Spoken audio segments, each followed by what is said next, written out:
That is the sound of an enthusiastic amateur nailing his audio cues. Thanks for joining us today, folks. I'm Jim Reed, Bluff Sterini in the home game. This is the Rec Poker Podcast Forums Edition. I'd like to thank Running Aces Hotel, Racetrack, and Casino, and of course, website AMP. So just like every week, we are here in the Rec Poker forums, studiously looking at forum posts to find something educational and entertaining to bring to our Rec Poker audience. Just like every week, we're trying to steal each other's chips in the Rec Poker Nightly Play Money home game. And just like every week, because I have the best job in the world, I am joined by a panel of wizards here. Wizards, why don't you share a little bit about yourself and how Rec Poker Nation can get in touch with you? Well, I'm Chris Jones. You can find me 5x5 on PokerStars and Twitter. I'm Eric Jin. I'm Binkley on the forums, COM Binkley in the home games, and Rec Binkley on Twitter. I'm Keith Brandt. I'm Monkey System, just about everywhere. I'm Kim Kilroy. I'm Fergie56 in the home game and Pat everywhere else. I'm Rob Washam and I'm Rabman50 just about everywhere.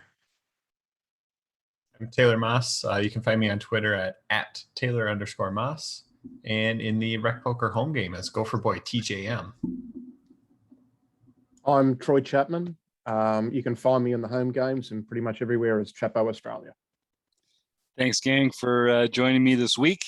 And as you know, premium members are always welcome on the Rec Poker Podcast. If there's a forum post that you'd like to talk about, just post it out there, and chances are we're going to talk about it here on the air. So along with our Wrecking Crew members, we've also got Keith and Troy with us tonight. And because we've got this dream team, we thought we would just run through a couple of these fantastic forum posts. So this is one from Troy, and it's a hand that he played online in the PokerStars home game. So we've got some common enemies here, including the one and only Monkey System. And so I'll just get right into the action and we can talk about the points that we find interesting about it. So Troy is holding one of my favorite hands, the Ace-3 suited. I love those wheel aces. And he's in pretty early position, playing off a 28 big blind stack.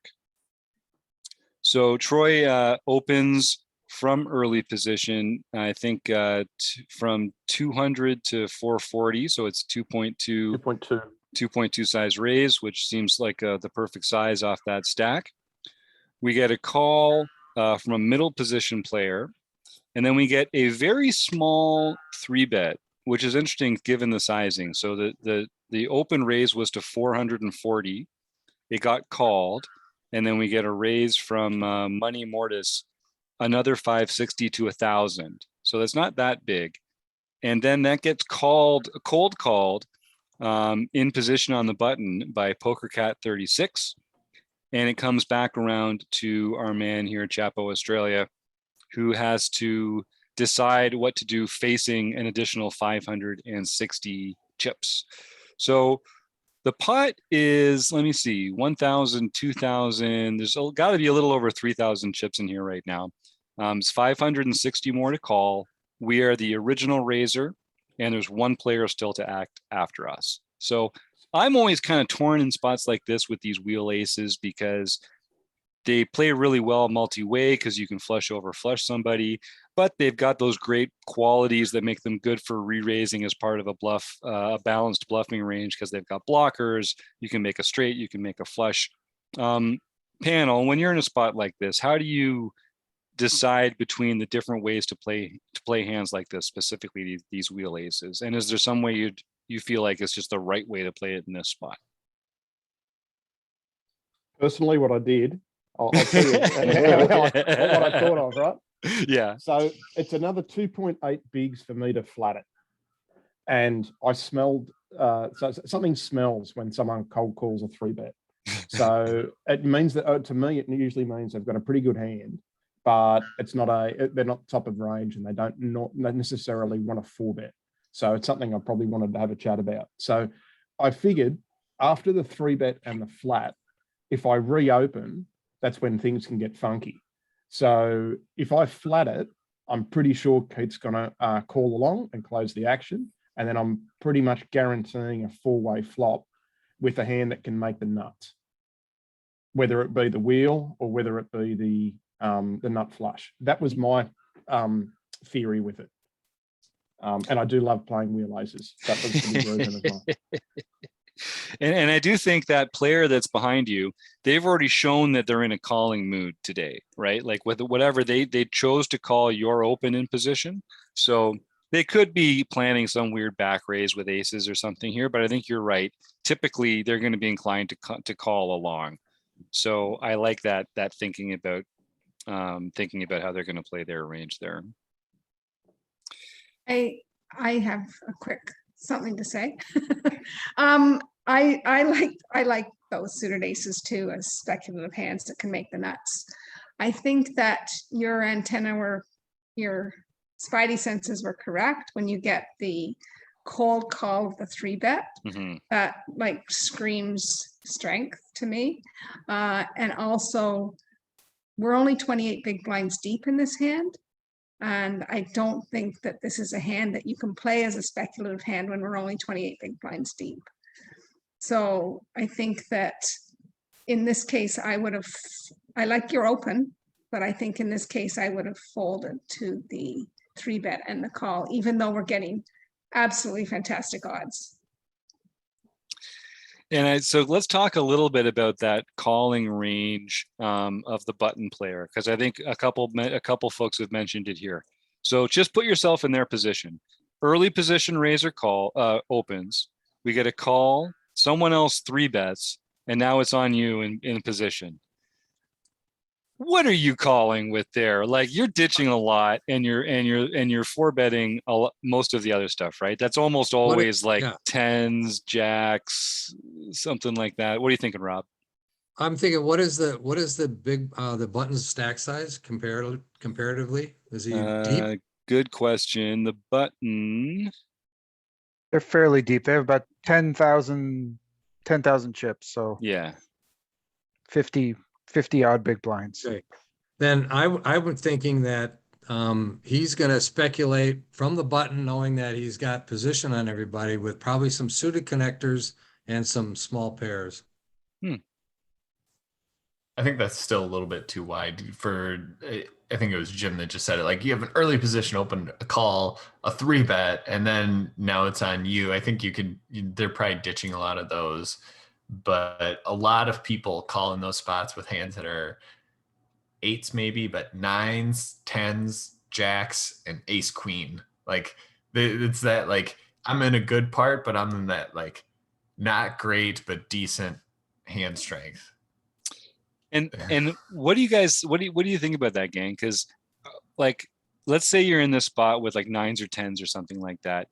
You're essentially, do you feel like you're set mining in that point when you do that? Because like I'm not sure the math is there.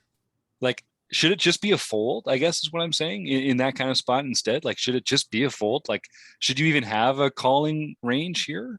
Or a shove. I mean, Right, it could be a shove. Yeah. But It I don't be a think you should ever raise. flat.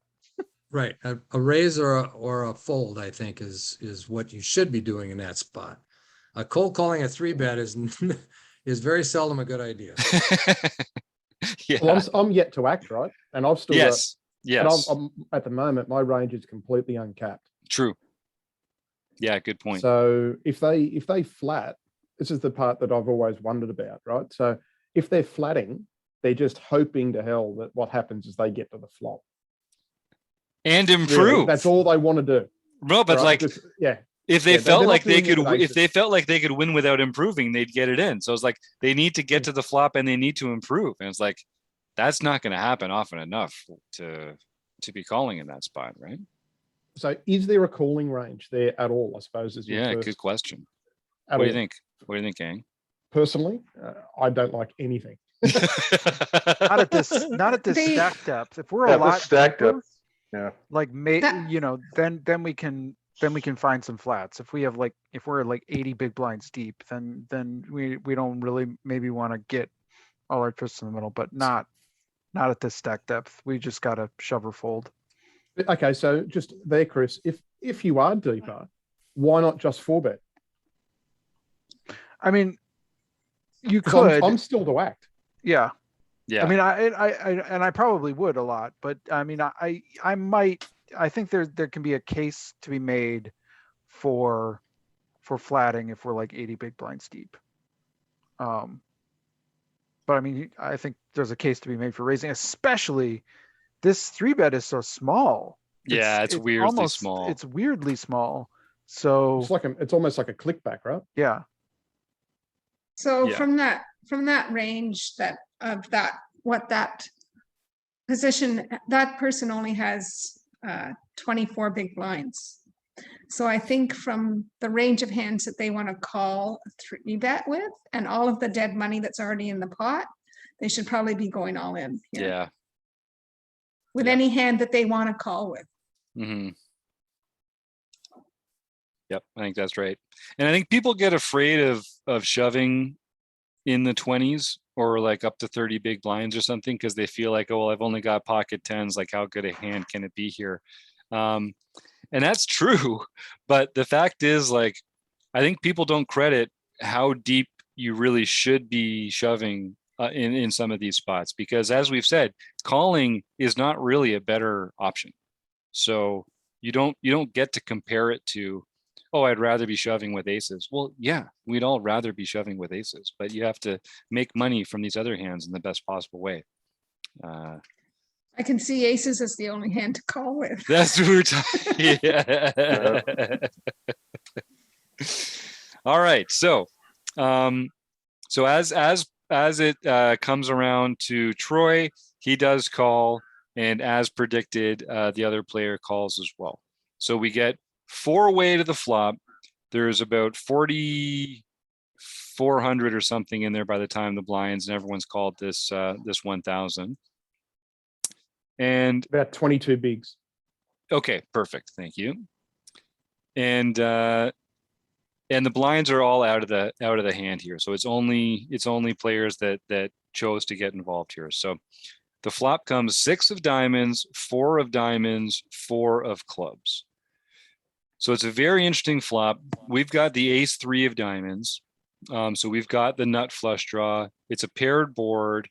It's not the kind of board that really smashes a lot of 3-bet ranges or cold calling ranges. But we're out of position. Does anybody feel like, again, we talk about this all the time on the show, sort of the default textbook play is just to check almost 100% of the time here. So that's what I think most people will do. Is there a consideration for leading here with a nut flush draw and a kind of scary board? I think this is the flop we were hoping for. And I think one way or another, we're getting our chips in the middle. Like, this is our flop. This is why we our called. I couldn't have asked for much better, right? Right. Right. So my intent, the best of intentions, was to check, wait for the bet, and jam. And then stuff goes south as soon as I check. So hold on. Before we go down that Yeah. road too far. But so that my plan Yes. before I've done anything was, if I check, I jam. And I was hoping that someone, whether it be Keith or I was actually hoping the 3-better would just c-bet the flop. Right. The person that had flattered would just get out of the way because they didn't improve, and I could jam. And I basically get almost, yeah, basically, if I get called, I've got great draws anyway, and so be it. But as it turns out, plans and how things turn out aren't always aligned. That's true. That's true. And it would be so much more accommodating of those players to play that way, wouldn't it, Troy? It would, but is that a right? So I suppose, firstly, is that plan correct? Because if that's how I wanted to play it, regardless of what everyone else does, is that the right way to approach the hand? Anybody want to jump in there? I think for this flop, that's exactly the way you want to play it. And it doesn't Check matter jam. what everybody else Yeah. does. Yeah. Yeah. Your chips have to go in. Yeah. Because you're so short. It's not like you're putting 100 big blinds in. You would never want to put 100 big blinds in, but you're just so short. You've already put in, I don't know, 8 big 5. blinds or something. You only have No, like 5. 5. So you only have like Yeah. 22 or 23 big blinds back. So you know, and And there's, that's about there's about 20 big blinds in there or something, right? By the Yeah. time that Yeah, went all the way around. it's almost a full, it's getting close to my starting stack. Yeah. Of the hand. Yeah, So- I think there's just two things to consider here. I mean, the plan is correct. I mean, it's kind of just check jam this when you get the nut flush draw. Two things that don't make it like that great. One, it's a paired board, so some of your outs are potentially dirty outs or not actually what you think you're going to get. And two, when you take this route, since the pot is so big, you're unlikely to get fold equity, which is usually a great portion of like when you're thinking about the play of like, do I check jam? Fold equity is part of that equation that helps you out. You're probably going to be in a spot where you don't have a ton of fold equity here. However, you still have just the pure equity of hitting the flush. You're going to be able to beat the overpairs, the random hands that somehow connect with this board. You have better flush draws and other potential like king jack suited types of things. That's part of the benefit of having these wheel aces, is that you don't cover up other players' potential like flush draws when they are calling with king jack suited, king queen suited, queen jack suited, etc. You have a better flush draw than them. But yeah, just know like you could have asked for slightly better if just the 4 was maybe like a different card, just so you don't have the paired board to deal with.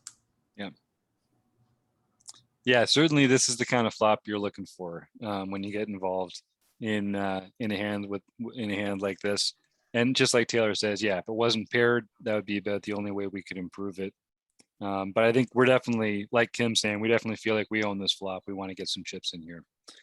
So, but as the post says, this is the name of the post is calling with implied odds and pre-flop, and things get weird post-flop.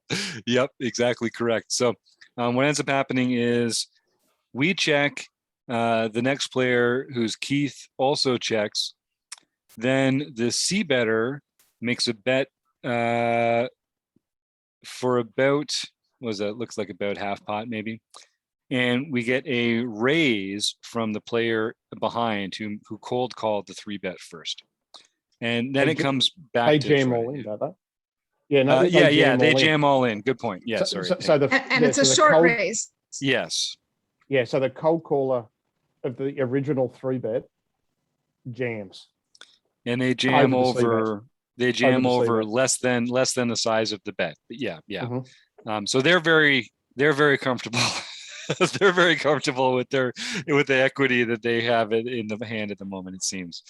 And it comes back around to us. So this is the real moment that Troy was talking about before, where we're kind of put to a decision now. I think to call is all in for us now, or very close to it. And the pros and cons are, the pro, we've got a really good drawing hand. We still have ace high also, so we might be ahead of some of the other hands that might be getting involved. Or at least we've got the 3 outs if they do have that, pocket queens, pocket jacks, 10s, 9s, whatever. So we're getting great odds, but we have to call all in a tournament. And everyone always tells us that we shouldn't be calling all in in a tournament. But we're getting such great odds. All right. So how do you guys deal with this kind of tension, and how do you decide what to do in spots like this in real time when we don't have time to like crunch everybody's ranges and that kind of thing? Anything jumping out? I don't think it's not exactly a calling off all in. They raised to 3,700 and he's got about 4,500 back, I think. Yeah, good point. So if he jams it all in over the top, the original C-better may fold here. Yeah, he can't put that in. Right? Yeah, Which you're makes right. it better, right? You can potentially have fold out somebody's equity. Yep. And Right. then, right, and you get to see all 4 cards to realize, or all the cards to realize your equity, to try and hit your flush. And when that person goes all in for that short amount, you're putting them on exactly what you're putting them on, which we thought was probably a pair of some sort of middling pair, which they feel is good now because we've got a 6 high flop. Yeah, and it means that probably your ace is good, but probably one of your diamonds is bad. I mean, potentially not, but could be, right? Right. So, but you're still gaining outs. Like, so that's one thing. I mean, if we're ranging this person correctly, we're almost certain they've got 9s, 10s, or jacks at this point. Once they do this shove. Yeah, and And what I Chris think we is have fold equity against the original. Well, against the other person, but I'm See talking about better. Yeah. the short stack person who's just shoved is like Right. there is no clear signal that this is what this hand is. Because they don't have ace queen anymore. right. And when Chris says that our ace is good, he means that the 3 aces that remain in the deck, if our opponent does have a hand like jacks or queens or 10s or something, it's good. But the jack or queen of diamonds that might complete our flush would now complete a full house for them. So we're kind of losing 1 out, but we're gaining 3 outs. So we're kind of still gaining outs, which is what Chris is getting at there, which I love. So, okay, so then is this just a simple math question? What else should we be thinking about in this spot? Because again, Troy's got 30 seconds now to make this decision. It's gone bet shove in front of him. What else should we be thinking about when we're trying to decide what to do? Personally, as played, I figured that if I'm keeping around about 20 to 22 bigs, I like playing it around that sort of stack size with that short stack ninja stuff. So if I fold and get out of the way and let these 2 guys duke it out, I can live to fight another day and find something that's not going to be a draw. And that was the way and that was the reason I found a fold. So you can also think about your edge versus the field. So like Troy is saying, he's going to still have 20 big blinds. He feels comfortable playing that if he feels he has a skill edge versus the players still remaining. That's something to consider. Yep, I like that for sure. Yeah, and I mean, in this spot, you almost, if you're gonna call, you kind of want the other person to call. I mean, I guess fold is better because then the equity goes away too, but or their whatever equity they potentially have. But going multi-way with a flush draw when you have the potential of essentially hitting the nuts is, I mean, good. Like if you get this flop and all 9 players at the table are all in, like that's a great spot for you, right? Because like you're gonna hit your flush 1 out of 3 times roughly, I think is the close math. And 3-way pot, that's about break even. If it were hypothetically 9-way, hey, that's great. You've got great odds there, but it's just kind of that spot of like, if I gave you all the correct math and it was break even or close to break even, how do you decide? And Eric makes a good point, field advantage, like where do you stack up against everyone else? Do you think you can maybe make it back later? Did you just drive to this tournament? Can you rebuy? Are we close to the money? Are we not close to the money? All those things potentially come into play when you're making this decision here. Yeah, and it's a tricky spot. I always feel like I'm torn between these kind of, I've got all these outs, I'm getting such good odds, didn't drive all this way just to fold, even when I'm just driving to my office. So yeah, it's an interesting spot. So Troy, you did end up folding here, and being results oriented, we can say it was a No, good fold. we should just say no. We don't have to go any further. The hand, because the problem is when you look at the results, it changes what you think the way you should have played. The way you should have played is the way you should have played, regardless of the results. It's Yeah, true. I wanna know if we But ranged in the the way guy. that we've read, sorry, Rob, keep going. I'm sorry. I just want to know, did we range him properly? That was what I was going to say. Yes, we did. I want to know, did we range him Yes, properly? I was And that- right. So you can always look at the There's not results much for in that. this game that I actually get right, Rob, but I had it right this time. So here, before we spoil everyone at home, so think about, so it does go to showdown. Troy folds, the next player folds, and the original C-better calls. So the 2 action players do go to showdown here. So pause the podcast and think about what you think they had when they 3-bet small and when the player called in position. And then we can say here, drum roll, please. The winning hand was pocket jacks. That is what the cold caller did have, pocket jacks. The original 3-better made a very small 3-bet with ace of spades, king of spades, and did not improve. So I think we can take a few notes out of that. I think that 3-bet from the ace king player probably should be a little bigger, given that it was a squeeze. There was multiple players in the hand. That might have changed how the button player played. I don't know about that, but just in a vacuum, I think that sizing should be a little bigger. And as we were talking about, like the player with jacks that called in position, maybe just don't even have a calling range. If your calling range is so narrow that like 6 out of 8 people can say, oh, that's jacks. You're not really doing yourself a favor by getting into a spot where your range is that narrow. Chris? I'll just add something too. When you're the 3-better and you have a hand as strong as ace king suited, and it goes 4 ways, and you get a flop like this one, you're not obligated to c-bet. You're absolutely not obligated to c-bet. And I would never c-bet this hand with because you're so excited. You've got this premium hand. You 3-bet, and then suddenly there's 4 people joining you to the party, and then you hit a flop with 4-4-6. And you're like, well, I got to c-bet because I'm the aggressor, but you're just gonna get into this kind of spot. It's burning money, right? Yeah. So, all right, Chris, as a question, sorry it's not my, I'm not running this thing. So I opened a 2.2, Keith flats, another 2.2. What are you suggesting that old mate who had the ace king suited should open to avoid? Because ultimately he should, I'm assuming, if I'm right here, ace king at this point in time with the sort of stacks they have, he 3-bets to a proper range.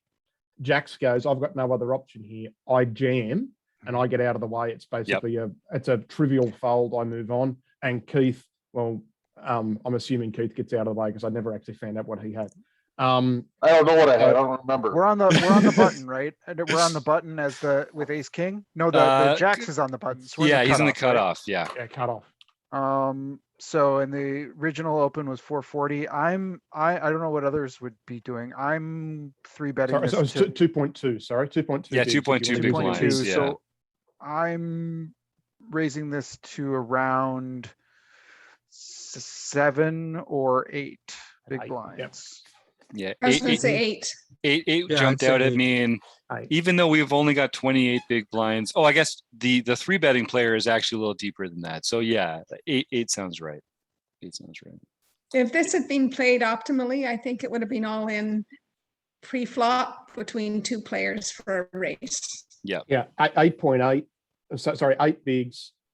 The jacks goes, well, I'm good enough to run with it here. They jam. I get out of the way. Keith gets out of the way, and they get to see their hand. Yeah, and you can just see why that ace king player, they didn't forward their goals with the sizing that they chose. Like they'd be better off just to call in position, or make a bigger 3-bet. I just don't think the small 3-bet like that, it just doesn't. If it only creates trivial decisions, then you're not really helping yourself, but you're not putting anyone in a tough spot. You didn't put Troy in that tough a spot with a hand like ace 3 suited because he was getting such good odds. So yeah, I would say that was one thing. The 3-bet sizing stands out. Oh, have we not heard from our good friend Jonathan Little yet? Let's see if he has any tips or tricks for what we could get up to next. Have you ever wondered whether you should call a preflop raise or 3-bet instead? It's like he's in our What brain. do you do when you have a flush draw? Do you raise it or do you just call? Is he made What for do you this do with hand? ace king when you miss the flop?